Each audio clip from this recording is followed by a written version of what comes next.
Chapter 2, Following the Rules. I won't say I had the worst childhood at all, but it wasn't without challenges.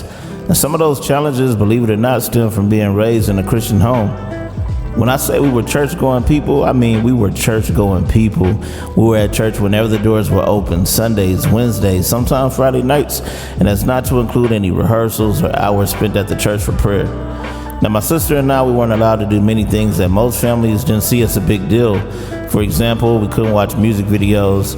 MTV and BET were full of the devil and therefore off limits. Certain movies and television shows were prohibited. I remember my mom coming real close to making me sit out of one of my Little League basketball games because I recorded secular music over one of her cassette tapes. Now, if you grew up in the 90s or you grew up going to church like me, you knew that was something that you just did not do. I mean, first of all, you don't record over a tape, and definitely not with the devil's music. So you might be asking, where's the challenge?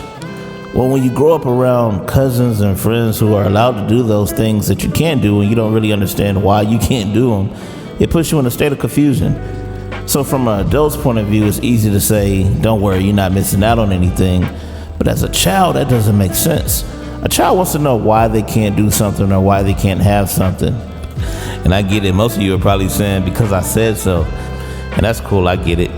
But it doesn't make you less than a parent to explain why. And a child has not always been disrespectful if they ask why. It's all about the way it's asked and, of course, the maturity of the child, because sometimes you just simply got to protect your children from themselves. For example, now as an adult, I get it. Our eyes and our ears are gateways to our soul, and we got to be mindful of what we allow our children to watch and listen to. Even as adults, we should be careful, because just like fueling our bodies with the proper nutrients is important, we got to take care of our spirit too. So mama was on to something. I just didn't know what she was trying to save us from at the time.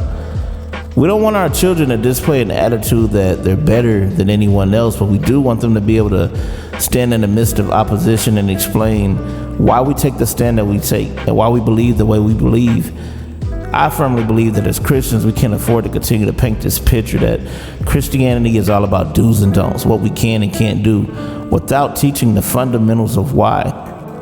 Without a doubt, we need our young people to be able to articulate their faith in their own way at their schools and at their jobs, because the more young people that can articulate their faith, it's going to turn into adults that can articulate their faith, and that's going to make our discipleship so much better.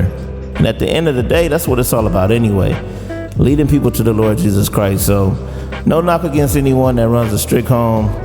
No knock against my parents at all. I felt like they raised us the best way that they could, and they did a great job. We turned out pretty good. So this chapter is really all about just understanding your why, being able to explain it, because when you know your why, and you can explain your why, you can live out your why, you can truly tread with me.